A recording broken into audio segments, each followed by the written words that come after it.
All right, thanks for the intro. How's it going, everybody? I'm Ryan. We're joined here by Bob. Howdy. Excited to be here. This is my third year at Innovators South by. Love it in Austin.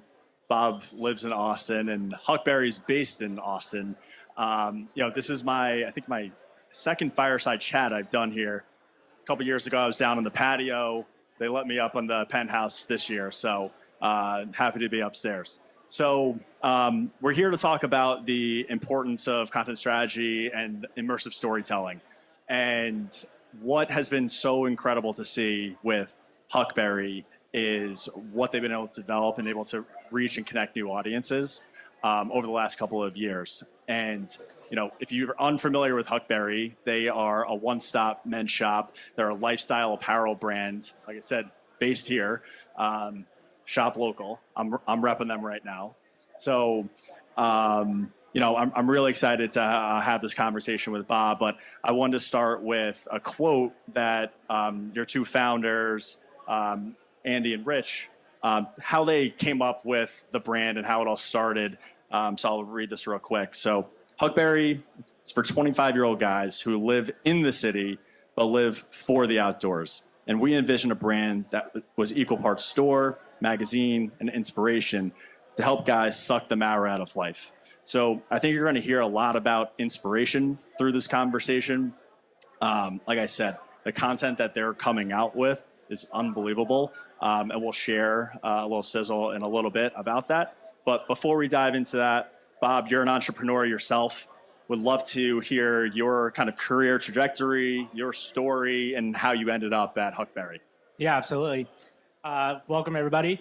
So I grew up in California, always had kind of a love for travel, adventure, and business, and ended up playing college baseball out in San Francisco. And at the time, the Uganda Little League team had made it to the Little League World Series, and I was like, how did this happen? So went out to Uganda, coached baseball out there with a friend, and then kind of got hooked on living abroad and doing business abroad. And so went out to Hong Kong, worked there in banking. Wasn't the most glamorous life in banking. And then said, hey, why don't we do Latin America? So I consulted in Latin America for a few years. And along that time, traveling and living abroad and working abroad, kind of discovered this small town in Guatemala where everyone's making cowboy boots, handcrafted, top of the line, selling them for $50 in the local market. And really kind of dawned on me that we could sell these shoes in the United States for 5x the price, pay these guys way more. And that kind of started the entrepreneur journey for me and a true adventure. So I did that for a few years. It's still going on. It's called Adelante Shoes. But starting a company is extremely stressful, constantly almost running out of money. And so ended up coming back to San Francisco and was kind of looking for that next thing and next adventure for myself, and learned a lot about e-commerce at the time. And Huckberry was coming up at the time and really was the perfect fit for what I was trying to do, which was tell great stories, do it in a mindful way for consumers like myself who are kind of looking for that, to scratch that itch of adventure, but also shop and look good. And at the end of the day, what Huckberry's trying to do is inspire and equip adventures near and far. So we moved out here a few years ago in Austin. It's been great. But we really want to inspire people. We carry a lot of different brands. We have our own brands. And so how do you differentiate yourself? If we're selling a Patagonia jacket on our site, you can go get Patagonia down the street at Dick's Sporting Goods. So content has been part of Huckberry's DNA since its inception. And at the beginning, it was just kind of journal content, blog content. And as you know, the world has really shifted into video the last few years. So I started as director of strategic finance, and now I oversee the media side of the business as well. So wear a few hats over there at Huckberry. But really building out and scaling up our media arm of what we do. We can bring in sponsored dollars. We can tell authentic stories. And that's what we're trying to do. And it's a great first potential touch point for customers hearing about us through our content. And at the end of the day, we want you buying our pants. And so how can we make that more exciting than just seeing an ad on Facebook, telling great stories like we do?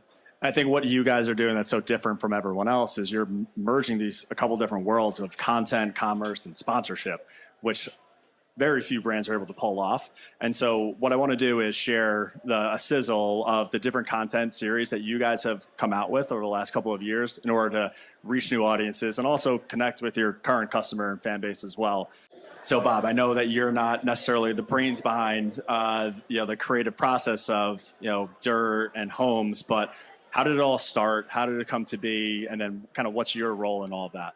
Yeah, absolutely. So we have some really talented creative minds at Huckberry, kind of really coming up with the concepts. And what we wanted to do, we were really inspired by Anthony Bourdain and his travels and meeting local chefs and producers in different communities around the world. So we wanted to take kind of our lens of Huckberry through that. And so that's Dirt. That's our preeminent episodic content. It's on YouTube right now. We have 7 episodes so far, coming out with more this year. Millions of views on these episodes. And what we do is we'll go into a place and meet the James Beard Award-winning local chef and then go out on an adventure and source and different ingredients from different people around that area in a Land Rover Defender. And we have this badass host who jumps off everything and does backflips and looks cool in tattoos. But we bring everyone together in a community with a big feast at the end. So we're able to tell really authentic stories, and we can intertwine sponsors through that. And so this last episode in Atlanta, we had Uni Pizza Ovens as a sponsorship in there. We interviewed Killer Mike, talked about Atlanta, and had a really awesome launch party there this past month. So we have a lot more great stuff coming. And what we're trying to do is really just build that first potential touch point with customers. And we're able to integrate sponsors in a way that I think a lot of brands are looking for better ways to activate. And it's a really small team, right? There's only like a handful of people who are creating the content and the videographers, right? Like how many people are? Yeah, so on our Dirt shoot, we have Josh, who's the host, Kate, who's the director, and 2 production crew. And we're able to capture really high quality content. You can check it out on YouTube. I think it's some of the best content out there, and we're able to stay really scrappy.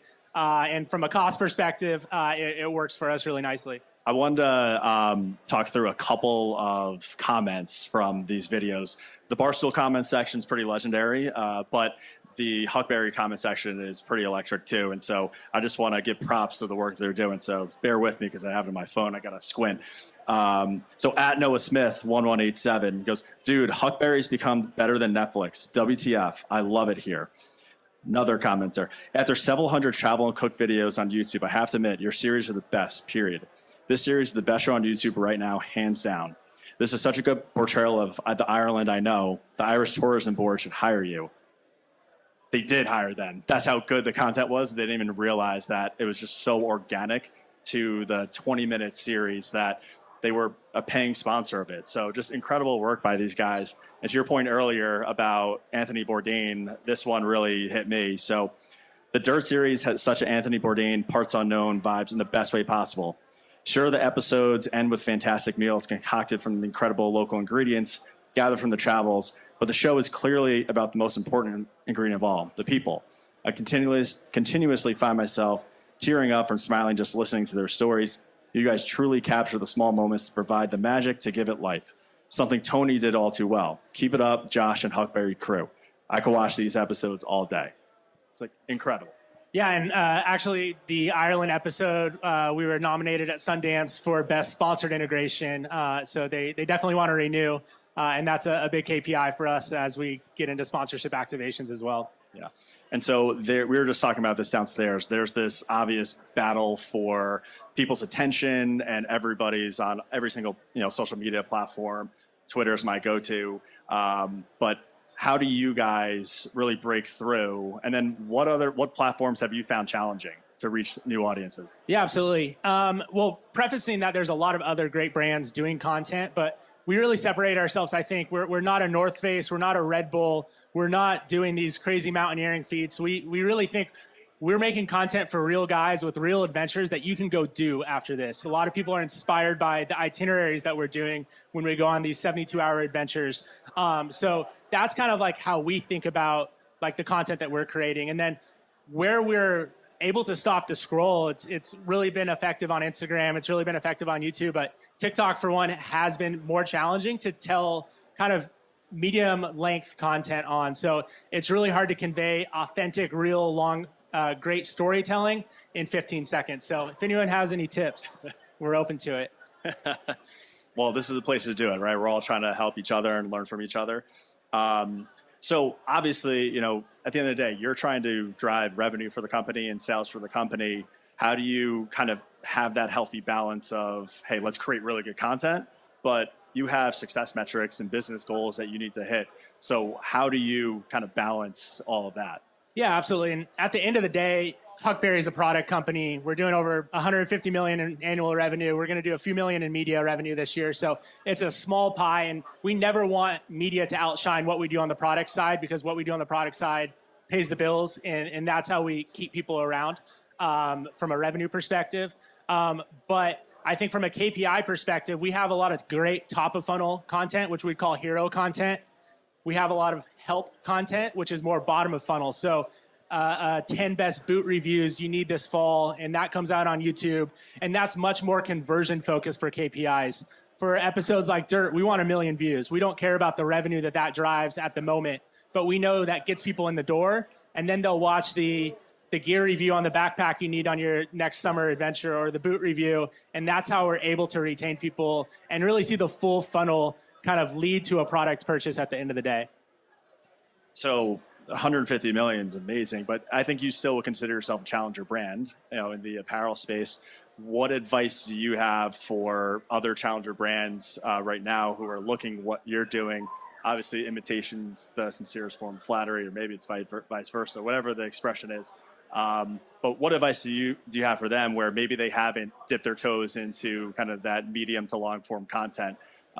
So any advice, that would be great. I think my recommendation would be stay scrappy and be authentic, and know what your customer wants to see and who they're trying to be. And we want to be aspirational, but not to an extent that they could never possibly achieve what we're out there doing. So, and with 150 million, primarily bootstrapped too. There's a lot of e-commerce brands that have probably raised 150 million and are not even at 150 million in revenue. So really impressive what our co-founders have been able to do. And that's from staying scrappy, and we've stuck to that mentality from the media side too.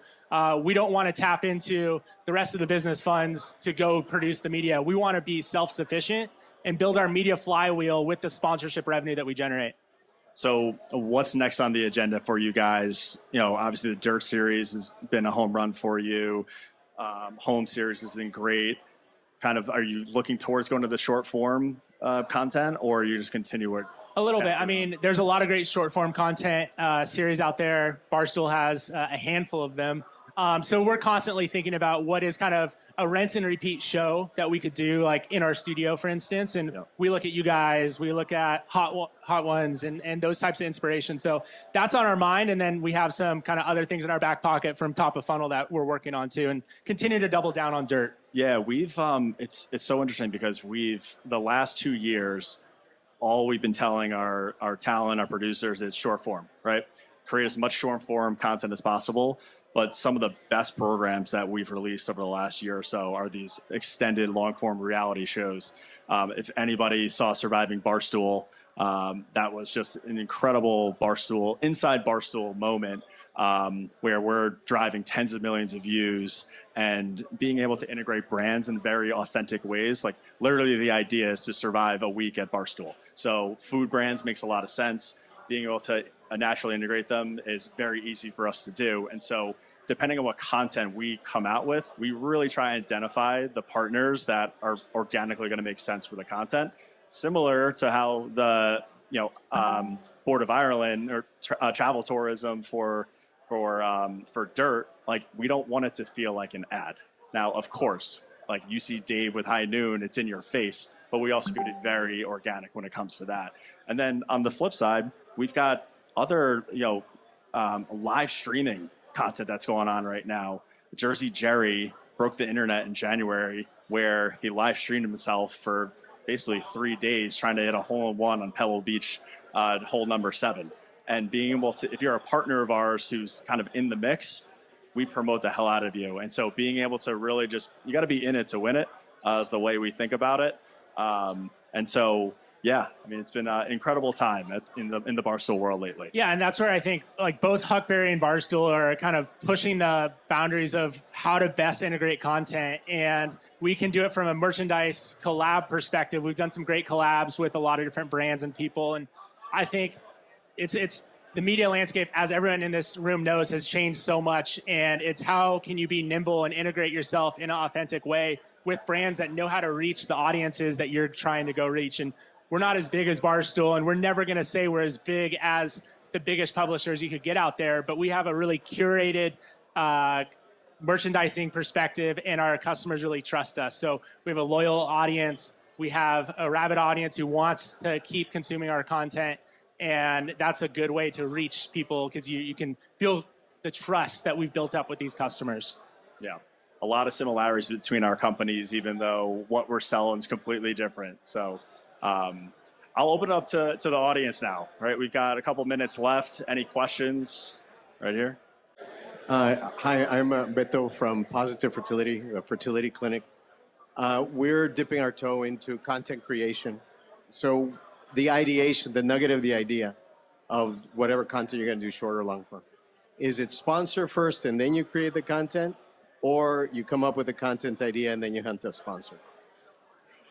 I would say come up with the idea first and be scrappy and iterative in what you're trying to do. It may not work the first time, but the Dirt series and a lot of stuff that we do wasn't sponsored out the gates. And you can really build the brand identity or the story identity without a sponsor involved at the beginning. It's almost easier to build that up first, and then the sponsor can integrate into what you're trying to do. And that would be my recommendation. But yeah, same way, same thought process. We always tell our talent, because they kind of validate the work that they're doing when they have sponsors. But I always tell them, create good content first and the sponsors will come. So I just had one of our talent come to us. He's been working at Barstool for almost 4 years, hasn't had a sponsorship ever. And he just launched this new series kind of out of nowhere. And I call him up and I'm like, hey, this is actually like really good. Like we can create episodic, repeatable content out of this one-off series that you did. I'm like, there's a lot of legs to it. So this is how you have to think. You know, if you do want sponsors coming on board, it's like repeatable, organic content that like you like to do, right? Like don't make it seem forced. And this guy sitting right here just sold it. So like that's how it works in our world. Go Terrence. Hi there. Oh, I'm Katie. I'm from RV Share. I am interested in knowing if the strategy up front was that full funnel presented to the team, or was it more of the here we want to make some content and engage our audience? Like how was that presented? I would say the vision has like crystallized more, and like you're almost unintentionally doing the funnel if you think about things. And we do a lot of like emails because we have over 1 million people on our email list. So we do a lot of hard sells in the bottom of funnel. And we kind of realize, and as you may know, like it's harder to do performance marketing in the last few years than it was in 2016. And so how do you reach more audiences? And it's more top of funnel marketing. And so that's how we kind of backed into how do we do better top of funnel marketing. We saw a shift into video. We know we tell great stories, and it just kind of made sense for us. All right. That's it. Thanks so much for hearing us out. Thank you.